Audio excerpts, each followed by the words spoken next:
자, 이제 그 이후 이야기를 한번 해보도록 하겠습니다. 결국 흥선대원군은요, 살아있는 왕의 아버지로 살면서 10년 동안 누렸던 모든 권력을 내려놓고요, 자신의 고향인 경기도 양주로 내려가서 쓸쓸한 나날을 보내야 했습니다. 고향으로 내려간 뒤에도요, 다시 조정에 복귀하기 위해서 끊임없이 노력합니다. 자, 그런데 그때 흥선대원군의 아들 고종이 먼저 선수를 칩니다. 아버지 흥선대원군이 고향에 내려간 때를 기회 삼아서 자신을 지지해줄 세력을 조선 조정에 줄줄이 꽂아 넣기 시작했던 것이죠. 와. 고종이 의지한 사람은 대체 누구였을까요?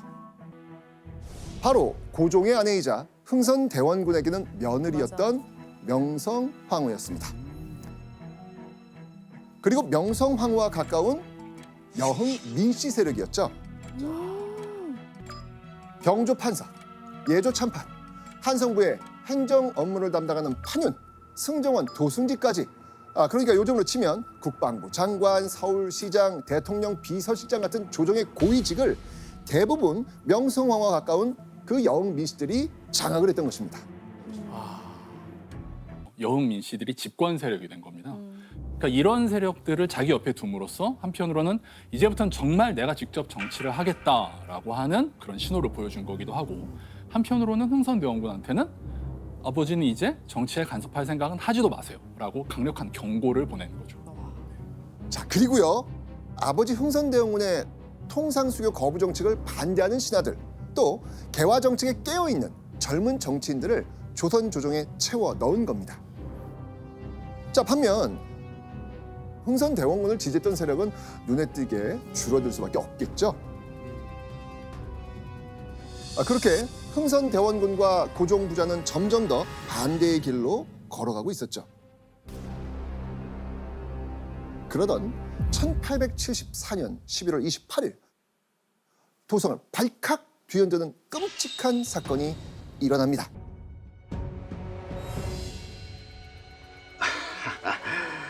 이 묵직한 것이 꽤나 귀한 것이 들어있는 것 같습니다, 어머니.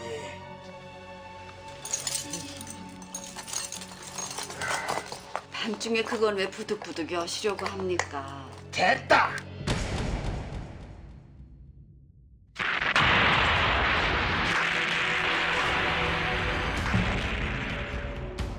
한양 도성 한복판에서 폭탄 테러 사건이 일어난 겁니다. 자, 이 폭탄 테러가 일어난 장소는요, 다름 아닌 전 병조 판서 민승호의 집이었습니다. 민승호는요, 고종 친정의 핵심 인물이자 조선의 왕비 명성황후의 입양된 오빠였습니다. 흥선대원군 퇴진에 앞장선 민씨 가문의 수장이기도 했습니다. 순식간에 닥친 테러로요, 민승호는 허무하게 사망합니다. 더 충격적인 건요, 방 안에 민승호만 있었던 게 아닙니다. 폭탄이 터지면서 민승호의 아들과 명성황후의 생모까지 함께 목숨을 잃었습니다. 자, 자신이 아끼던 신하 민승호가 죽었다는 소식을 전해들은 고종. 이 나중에 더 큰 관직을 주려 했는데 이렇게 죽다니, 얘는 조정의 불행이다 라면서 일단 안타까워합니다. 그리고 곧장 민승호에게 수상한 함을 건네고 간 그 남자를 찾기 위해 한양을 샅샅이 수색합니다. 하지만 폭탄 테러 사건의 범인 찾기는 실패로 돌아갑니다. 고종은 귀신이 곡할 노릇이라면서 원통해하면서도요, 결국 범인을 찾지 못한 채 수사를 종료할 수밖에 없었습니다. 그런데 얼마 지나지 않아 민승호의 죽음을 두고 한양에 엄청난 소문이 퍼지기 시작합니다. 사람들 충격에 빠뜨린 그 이야기.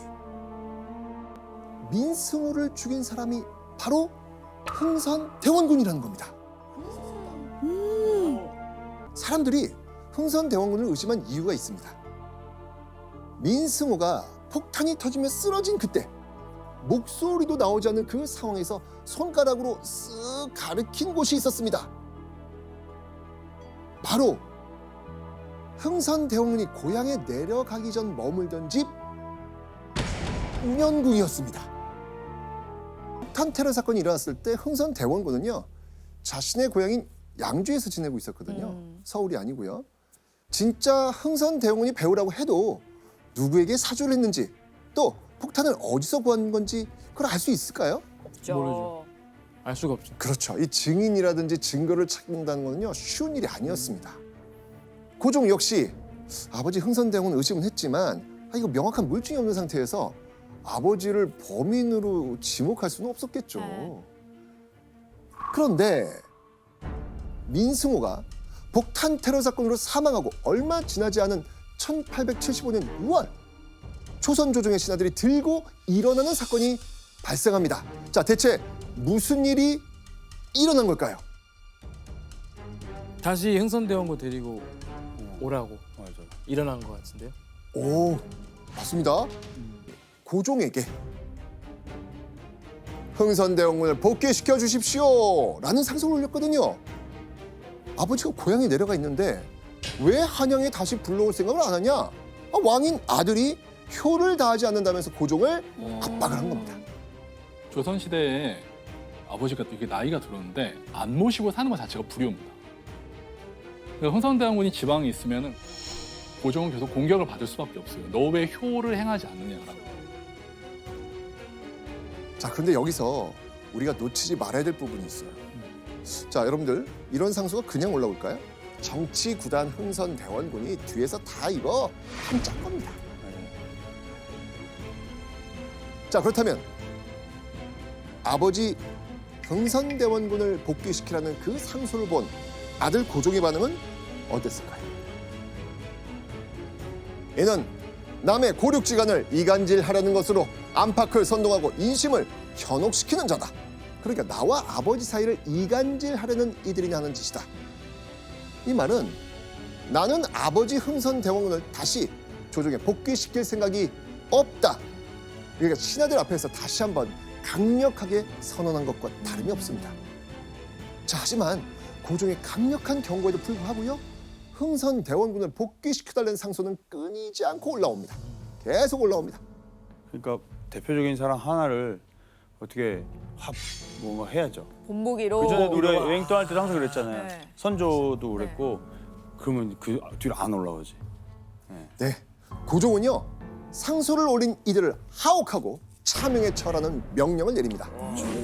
고종은 여론이 커지기 전에 싹을 잘라야 되겠다라고 판단한 거죠. 여기에나마 이런 계산도 깔려 있지 않았을까요? 아버지 흥선대원군에게 그만하시지요 보여주는 라는 거죠. 그렇죠. 그런 메시지를 확실히 전달해야 되겠다고 판단한 듯합니다. 자, 그렇다면 정치구단 흥선대원군 가만히 있었을까요? 흥선대원군은요 자신을 지지하던 신하들이 대거 처형당할 위기에 처하게 되니까 결단을 내립니다. 1875년 6월 자신의 고향 경기도 양주에서 나와서 한양 운영궁으로 돌아가기로 한 겁니다. 자기가 애초에 아들을 거부한 의미에서 내려갔는데 근데 고종이 계속 강하게 나가니까 흥선대원군이 오케이 이번은 내가 끌어주마 하고서 그냥 조용히 서울로 돌아가는 거죠.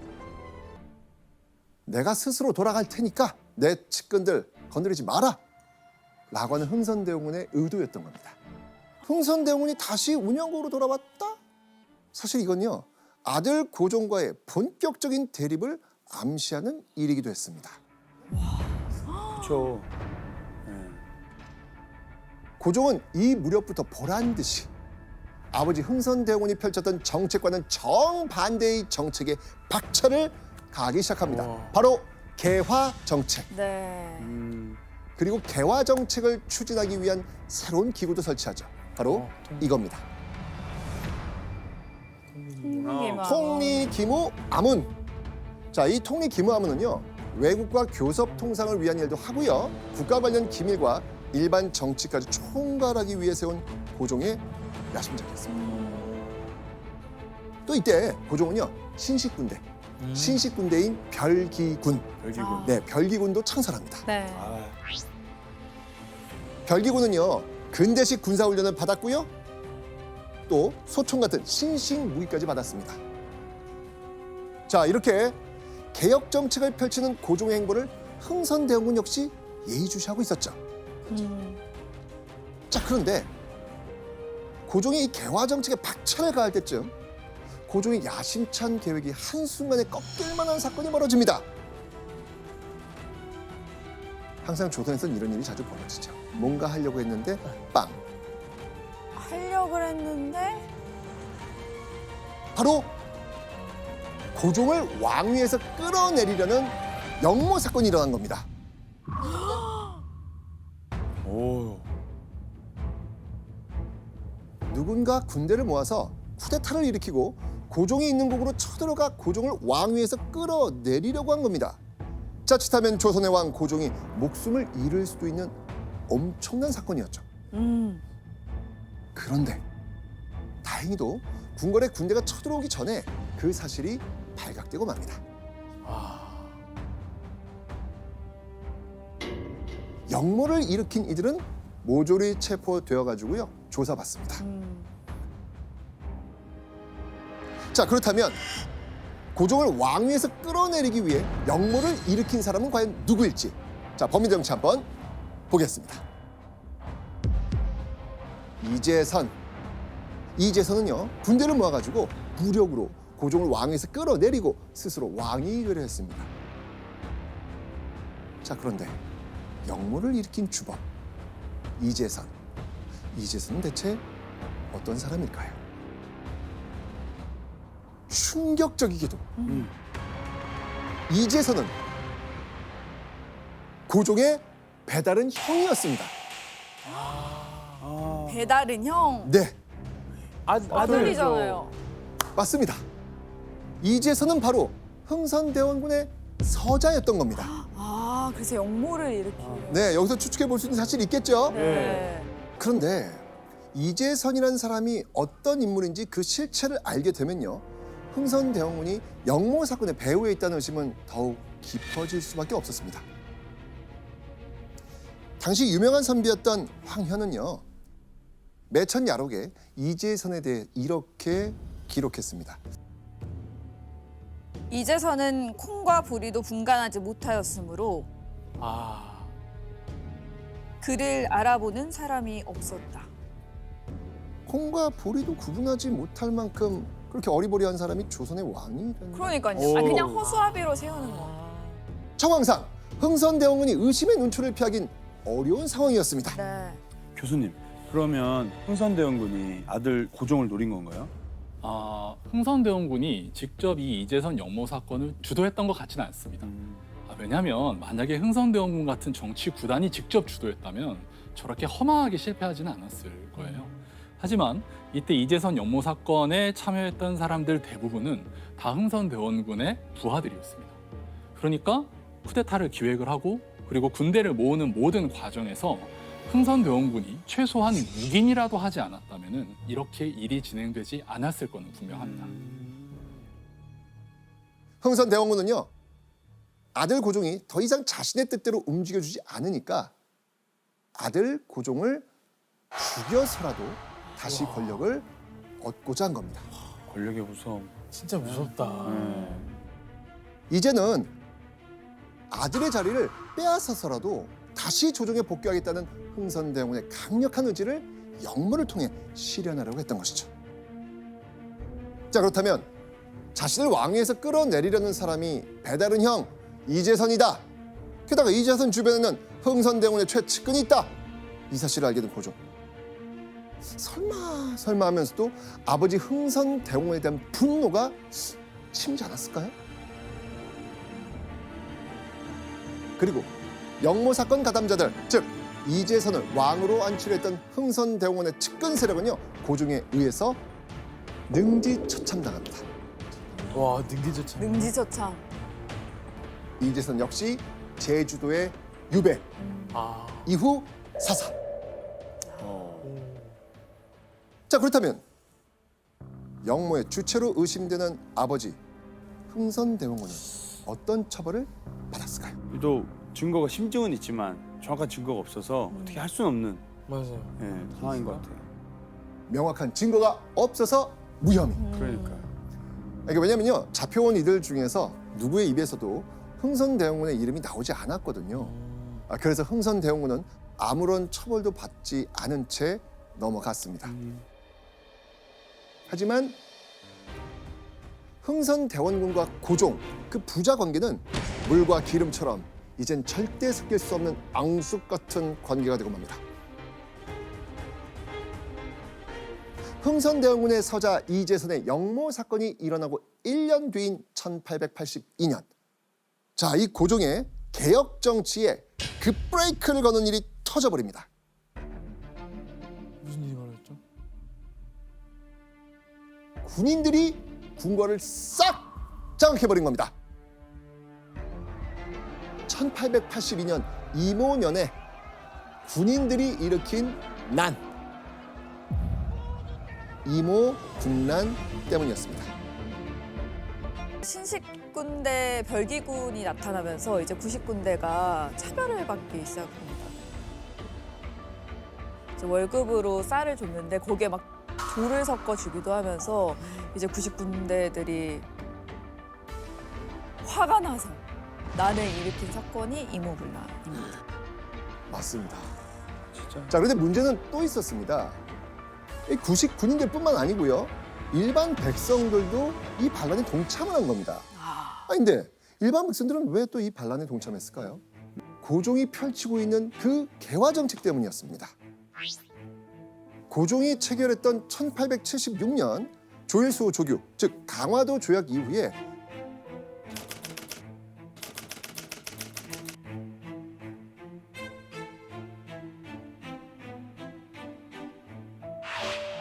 많은 쌀이 일본으로 수출이 됩니다. 쌀이 자꾸 나가잖아요, 지금. 그러니까 조선에 쌀이 부족한 사태가 생기고 맙니다. 쌀이 부족하니까 조선의 쌀값 쭉쭉쭉 올라가죠. 쌀값과 함께 덩달아 물가까지 폭등합니다. 그럼 진짜 싫어할만 하죠. 먹고 사는 문제인데. 네. 반면 개화 정책으로 폭등한 물가를 바로잡을 만한 경제 정책은 또 제대로 내놓지도 못하고 있습니다. 그러니 백성들도 더 이상 못 참겠다라고 하면서 이렇게 구식 군인들과 함께 이 난에 하나 둘 가세하기 시작했던 것이죠. 궁궐을 점령한 구식 군인들과 백성들은요, 이렇게 생각했습니다. 나라가 이렇게 어려운 이유는 바로 명성황후와 민씨들 때문이야. 구식 군인들과 백성들은요, 고종이 펼치는 개화 정책 그 중심에 명성황후와 그녀의 친족인 여흥민 씨가 있다고 생각을 했던 것이죠. 그래서 일단 명성황후를 제거하고 고종을 파면시키기로 했습니다. 와, 제거까지 하려고 그랬어요? 자, 그런데요, 이런 환란 속에서 아주 은밀하게 궁을 빠져나갔던 사람이 있습니다. 바로 고종의 아내이자 왕비였던 명성황후였습니다.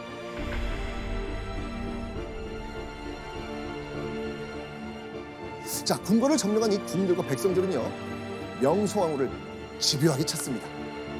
그런데 명성황후는 지금 어떤 상황이에요? 이미 도망갔어요. 네, 몰래 궁 밖을 빠져나간 상황입니다.